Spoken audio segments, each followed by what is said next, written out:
AJ Cassavell of MLB.com joins us right now. So you look at the roster, you look at the payroll, you look at the record, and you say, what's wrong? So my question would be, can Shildt fix whatever it is? And that was actually my first question for him in his press conference today. I think the general consensus is kind of that they have a lot of the pieces in place that a championship or a playoff caliber team would need. They just kind of need to get things going in the right direction. And obviously the Padres had a huge decision to make with who they hired for manager and chose Shildt as that guy. Shildt comes with the track record of winning. He made the postseason all 3 of his full seasons in St. Louis. He was the manager of the year in 2019. He got manager of the year votes, I believe, in all 4 of his seasons, including his interim season. So he's done it, and he knows the organization. And so I think that was also appealing in the Padres interview process, the fact that Shildt was a senior advisor with this team for the past 2 seasons, and he saw what went right in 2022. He saw what went wrong in 2023, and I'm sure he has ideas with how to kind of get it steered in the right direction going forward.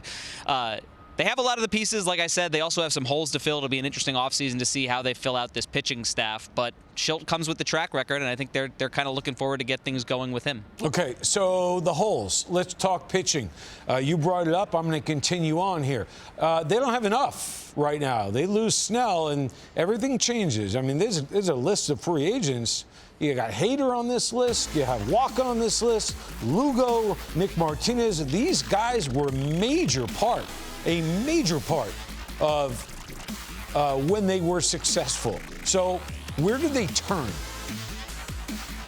Well, they're going to turn to that free agent market. I think also knowing A.J. Preller, they're going to turn to the trade market because he's as active as any general manager. They need multiple starters, multiple relievers. Some of the moves they made, some of the guys that opted out of their contracts going into next season left the Padres with, I think, 3 to 4 holes in the bullpen, 3 to 4 holes in the rotation. They have Yu Darvish and Joe Musgrove coming back, both of whom are healthy after finishing the season with injuries in 2023. But beyond that, they have question marks. And I don't know if they're going to be in for that top tier of starter reliever, the tier that essentially will include Blake Snell and Josh Hader.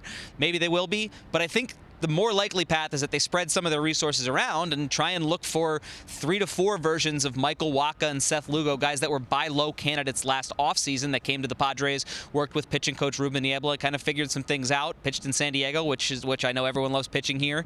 And the Padres were able to field a back of the rotation that was formidable enough. They had one of the best rotations in baseball last season for everything else that went wrong. The goal this offseason will be to find a few of those guys.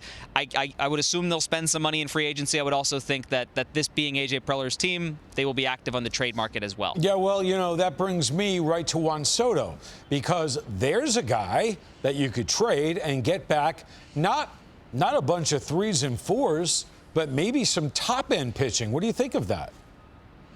Yeah, and if they were to trade Juan Soto, I think that's what it would have to be. They would have to get guys that could help them immediately. Now, they're not going to get the kind of return that they gave up in 2022 at the deadline when they traded him to Washington with 3 seasons worth of playoff runs.